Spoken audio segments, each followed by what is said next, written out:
Hello, everyone, and welcome again to CLS Live, a live stream series presented by the publishers of Contact Lens Spectrum. I am Jason Jedlicka, and I have the privilege of being your host once again. I want to thank you for taking the time to tune into today's episode, one that will certainly be unique, if for no other reason than I have two guests joining me today instead of one, though I'm quite certain that will not be the only reason it is unique. Each program, I have the chance to chat with leaders in the world of contact lenses, finding out what's going on with the contact lens industry from their perspective and with their insights. We talk about new and future products, the latest research, worldwide trends in prescribing, and even bring you updates from the floor of contact lens conferences. But you can forget about all that for today, because today we're going to take a brief stroll down memory lane with two icons and legends in the world of contact lenses. Today, we'll talk about the history of contact lenses and specifically rigid lenses from two people that have been around for more of it than most, Patrick Caroline and Craig Norman. As a way of introduction, Mr. Caroline serves as an associate professor at Pacific University College of Optometry. He is a fellow of the American Academy of Optometry and a diplomate of the contact lens section. He's the co-curator of the Contact Lens Museum. For the past 30 years, Patrick has served as a contributing editor for Contact Lens Spectrum. He's published over 360 papers and authored 124 scientific posters and lectured extensively throughout the world. As for Craig, he was a clinician for over 40 years and has been involved in the development and evaluation of numerous products and technologies in the soft GP and scleral lens category. Recently, he was the founding director of research at the Michigan College of Optometry, where he remains an adjunct faculty. From its inception in 2002 to 2018, he was the education committee chairman of the Global Specialty Lens Symposium. He's been a consulting editor to Contact Lens Spectrum, authoring a column on prescribing for presbyopia for 15 years, and has been advisory panel member to numerous soft contact lens and GP companies. Craig has also published a lot of articles and traveled extensively speaking, and again is the co-curator of the Contact Lens Museum. He's also the chief thinking officer, CTO of Wink Productions, an eye care training and professional development company, though, Craig, I'm not sure Ursula would agree with that statement. Welcome, guys. I didn't say it was a paid position. Oh, there you go. All right. And we don't know what you're thinking about exactly. But well, thanks again for being on the show. It's great to see you guys. Fortunately, it hasn't been that long since GSLS when we got to see each other, but it's always the best of times when I get to hang out with you. So before we start taking shots at each other, I just wanted to say it's great having you guys start this series on contact lenses yesterday, today, and tomorrow. And we're talking about yesterday, of course, and it couldn't be more appropriate to have you guys here because, again, you are the co-curators of the Contact Lens Museum. So I'd love to start by just getting a little background on how that came to be and a bit of what is in the museum and anything special or particular you want to mention about the Contact Lens Museum, other than your shirts, which I blew by not having mine on today too. Yeah. Hey, well, thanks, Jason. This story began, 40 years ago when Craig and I first hooked up in this industry. And it was at that time we just started collecting, different things. And, like most collections, you wake up one morning and you virtually have a museum worth. And that's what happened to us. And it just got to a point where it was such a unique collection that we decided to display it. Right now, the museum, which was formally opened in 2019, has the largest collection of glass contact lenses in the world. These date back to the late 1800s, early 1900s. We have the only glass contact lens making apparatus left on the planet Earth, and it's in the museum. And believe it or not, still functioning. We definitely had it fired up about a year ago, and we were literally making glass contact lenses. They didn't look very good, but nonetheless, they were the first glass lenses made in a very, very long time. That's awesome. But, the collection is very extensive. We now have over 6,000 items that really take the individual through the entire history of contact lenses, from its birth to the modern soft contact lenses. So we're pretty excited about it. Needless to say, it's so unique. We believe that it's the only freestanding contact lens museum in the world dedicated to just contact lenses. So both Greg and I are pretty excited about that. And for someone who wanted to pay a visit to the museum, where exactly is this located? Well, right now the museum is in a separate building. It's in Forest Grove, Oregon, right across the street from Pacific University. And right now we are definitely looking at a larger facility. We've really grown so much in recent years that it's time to start expanding our horizons a bit. And you've taken the show on the road, so to speak, a little bit. I know I've seen at conferences. How much of the museum goes on the road with you when you do travel with it? Is it just a very small piece of it? Oh, very, very small segment of the museum goes on the road. The vast majority of it is definitely on display in the museum. Well, we I also where I'm have going to plan my summer vacation this year. We'd love to have you, this. buddy. You'd love it. I would. But we also have a large museum dedicated to spectacle lenses as well. Both Craig and I have been a bit obsessed with those throughout the years, and that collection is now on display in the waiting room of the College of Optometry clinic. Neat. I like that too. Craig, you're awfully quiet there. Feel free to jump in anytime. Well, that Pat tells a good story about the history of it. My perspective is a little different in that Patrick's a hoarder, and that he has been hoarding anything possibly related to contact lenses for 40 years, and that's really the reason. And the second reason why there's a freestanding facility today is that his wife Gia finally said, "You have to move this out of the garage. I want it back." Yeah. And so we had to find space to be able to put this in there. I like it. But so, really, to Pat's point, it's a marvelous collection. And one of the beauties about contact lenses is that the industry, though the early history is 150 years ago or so, but the recent history is not. And so there's still a lot of the collectibles that one can get their hands on to really tell the story for today and going forward in the future. Yeah, for sure. No, you at some point you either get a dumpster or you hang a sign up that says museum, right? Is that how it works? That's exactly how it works. Gotcha. Well, so again, the purpose of today's show is to talk a little bit about the history, and specifically I want to talk about rigid lenses. That covers a category from old sclerals to PMMAs to GPs, et cetera. And, what's interesting is I think a lot of our newer practitioners just don't have the perspective. And what's interesting is I was chit-chatting with someone the other day, and they were mentioning how there are more people fitting sclerals around them, but they're actually getting referrals for corneal GPs now because that's what people aren't fitting. They're actually doing more sclerals. So talk a little bit, if you guys can, about kind of the evolution of rigid lenses, and if you can focus more on the corneal GPs or corneal PMMAs, that would be great.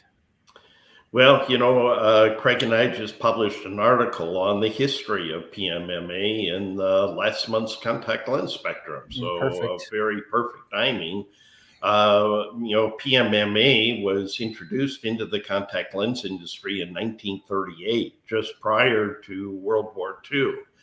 And there were three individuals who that year actually manufactured the first PMMA lenses. They were, of course, scleral lens designs at that time, but really the first corneal PMMA lenses that we're aware of were from a gentleman in Ohio called Dennis England. Dennis would take a scleral contact lens made of PMMA, and he had this little apparatus that just cut out the center optic portion. He would then round the edges, and in 1946, actually took out the first corneal PMMA patent. And unfortunately, his patent was rejected. It was rejected for a variety of reasons that are just very bizarre today, very unfortunate. But the fortunate thing is we're lucky enough to have the actual apparatus he used for making these first corneal PMMA lenses in the museum. So did he make the scleral first and then cut it into a corneal? And did he use the same apparatus for making the scleral as the corneal, or is it two different? Two different things. He would mold the scleral lens in his traditional fashion. And once he had the scleral lens made, he would just simply cut out the center. And so those scleral lenses back then in the 40s, they were molded. Yes. Okay. Yes. They were molded lenses. So so essentially he was molding both the cornea and the scleral portions, but throwing out the scleral haptic and keeping only the corneal. And kind of a brilliant idea. Yeah, this is history for me too. I didn't know that. And so then those lenses back then, when he would cut out the corneal part, what size were they typically left? Yeah, he had two different sizes. One was a 7.8 millimeter diameter, and the other was an 11.2. Okay. So those were the two choices. So those were the two tools that were donated to the museum. I see. So they were cut that size because those were the tools that he had available to make. I do believe that was probably true. And Jason, the tool itself is quite interesting. It's like two drill bits, if you will. Yeah. And end up with a sharp pointed end on it, and it would just spin around that center optic, and out would pop the lens. Interesting. That's exactly right. The other interesting story about England is that his family is still deeply involved in the contact lens field today, and that is his company was the DMV company. Oh, okay. Fantastic. And, so they went from where he couldn't get his patent on corneal lenses to selling inserters and removing devices for scleral lenses 40 years later. It's kind of an amazing story for them. That's it really is. Yeah. Putting it all together. Well, so if you can share a little bit of your wisdom, I'm just kind of curious because, again, I started fitting specialty lenses a little bit before the scleral era. So I have a little bit of recollection, but I'm sure, not too many people have fitted more corneal GPs through the years than you two. Talk a little bit about the challenges of fitting irregular corneas with corneal GPs back in the day. Did you guys do a lot of your own modification of lenses in office and whatnot to try to fit these eyes, or how did that work? Constantly. And I'll just give you an example. When I moved from Ohio, from Cleveland to South Bend to join this practice here, the first part of my office that was set up was a modification area. And that we would be modifying lenses in between interactions with the patient all day long. Added changing power, if you will, modifying the peripheries, the edges. It was a routine part of the day, and you'd go home with like polishing underneath your fingernails at the end of the day. And Jason, if I could just step back for just a second, and we'll let Pat remark about some of the designs. Pat and I were really quite fortunate that, we spent a year of externship at the Cleveland Clinic together. And when we landed there, within a month of when we first got there, the contact lens department was the first site for studying CAB lenses. Okay. And so that we came in at the end of the era of PMMA, but right at the exact beginning of gas permeable lenses. Now, CAB, I think, Pat, what the DK was between 2 and 5 or something like that. Yeah, but they were terrific wetting material, and really remarkable that central corneal clouding went away instantly. When you use these, even with just that little bit of DK. Exactly. Yeah, That's exactly. amazing. Yeah, it's totally amazing. And then to watch that happen. And then we were also very fortunate that at the Cleveland Clinic at that time also, they were studying some of the first soft lenses. Mm-hmm. And we were fitting 10.1 base curve, 16.5 millimeter soft lenses as well. Yeah. And, to watch those get smaller while the corneal lenses got bigger, they went in the opposite direction. Interesting. The sweet spot. Yeah. Yeah, exactly. So when you were, well, first of all, what year was that when you guys were at Cleveland Clinic? 74. 1974. And I stayed on for a couple of years, and Pat went on to University of Minnesota. Right. And was there anybody else in that group with you guys there that I would know of? Well, there's one guy you might know, a guy named Jeff McAmer. Okay. Do you know Jeff? I've heard of the name, yeah. Okay, so Jeff was in the contact lens department as well. Okay. He later on moved into industry and worked for Syntex and Cooper Vision and so on. But he was one of our earliest mentors and allowed us to really get a deep dive into contact lenses from the day we landed there. So when you were in your office and you're modifying lenses, again, what materials are we talking about? It's PMMA, it's the early GP materials, I presume. Yes. And those things would tolerate that. I mean, we wouldn't probably have much luck modifying today's hyper DK materials in the same fashion, would we? Probably not. It's with the tools we were using, the diamond tools and the velveteen covered tools we're using at the time. It was pretty archaic.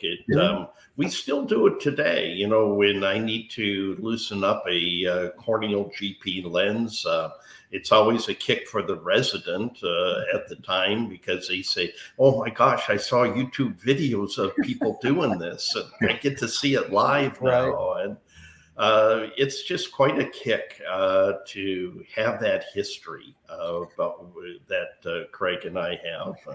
Jason, at the time, that the cost for corneal lenses was extremely expensive. Right. Let's say in early $70, it was $250 to $300 or something like that area.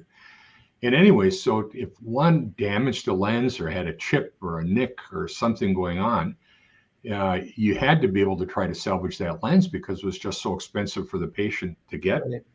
Plus, you couldn't necessarily get it that quickly either.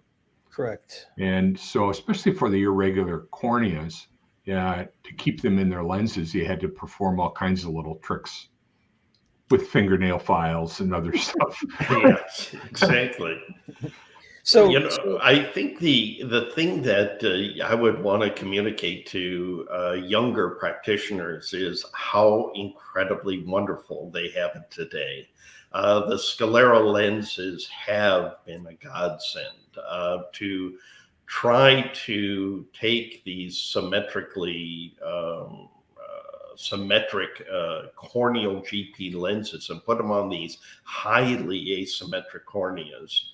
It was hell. It was a hard thing to do and make the patient any degree comfortable.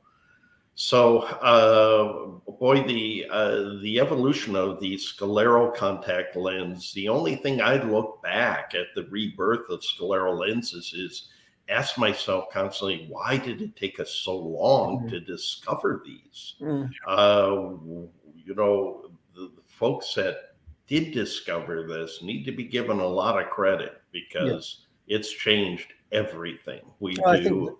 I think the materials were the materials were the big thing that we were waiting for, right? I mean, and the manufacturing.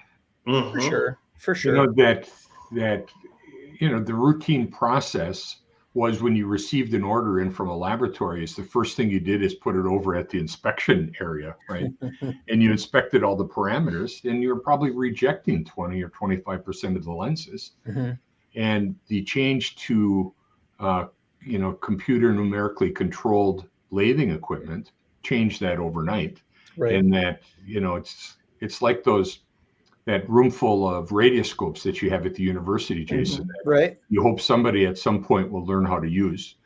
We teach everyone how to use it. Sure. But then, I mean, after they take the test and leave then they forget university, it becomes a boat anchor to them. For sure. And so that part, I think, has been incredible because the reproducibility and the perfection of today's lenses is fantastic. Yeah. So I was thinking about the incidence of corneal staining now on my keratoconic patients compared to what it was, 20 years ago. When back then it was everybody had it. Because we were all in corneal GPs, and now nobody has it because they're all in scleros, and the health of the corneas on those patients now compared to then is hard to compare. You know, like veteran contact lens fitters can live with a heck of a lot of corneal staining. And vascularization. Exactly. What was tolerable and what was not. You know, and it's like, oh, okay, this is not the end of the world here. But I think for, as you see, the optometric student learning their craft and stuff, it's a much different deal. You see a couple of punctates and you have to find the attending to explain what we should do next. So what is something though? I mean, we just got done kind of getting down on old lenses, but what are some things that you look back and think, maybe was it what ability? Was it a ability to adjust the lens, modify a lens? I mean, what, if anything, do you miss about the way you practiced 30 years ago? Was it more, or did people tolerate more too? I mean, was it easier to prescribe corneal GPs because people were willing to gut it out as opposed to now? I don't know. I've got to be honest with you, Jason. It was such an endeavor to get these patients fitted. I don't miss any of it. I hate to say it, but man, today is just so much more fun. At that time, we were seeing our keratoconus patients, pellucid patients every other month. And now I see them once a year, and they just sit down in the chair and say, "Hey, I'm doing great." And it's just been such a revolution or evolution. I don't. I really got to be honest. I don't miss any of that. The only thing walk through the waiting room, right? And you could spot a keratoconus patient wearing corneal lenses from 100 feet away. Because of the way their head was tilted and the way they weren't blinking, and they're trying to hold the lens in position because it's rocking on the cornea like this.